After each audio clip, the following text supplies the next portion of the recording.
Hey, let me quickly explain and show you what you can do and how you can fix this issue when the Watch 8 from Samsung doesn't detect your wrist. So first of all, there's even short information in the Galaxy Wearable application about this.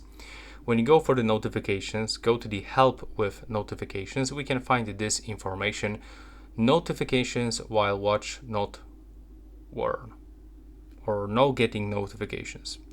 So probably you've got some tattoos over here on your left or the right wrist, and it may actually prevent your watch from detecting that you are wearing it. So this is the reason why it doesn't detect that you have watch on the wrist.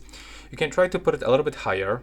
Like let's say you've got tattoos somewhere here, so try to put it a little bit higher to let sensors stick with your skin, not with your tattoos. You can also try to put it upside down, like so.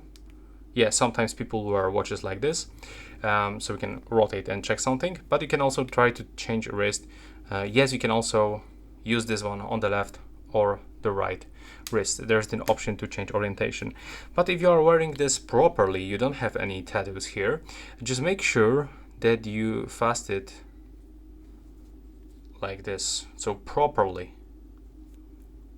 and put that belt underneath.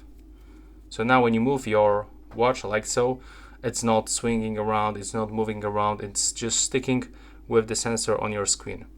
And if you still got this kind of the issue, then I will definitely try to use some kind of the warranty or go for the Samsung service, because that's pretty weird.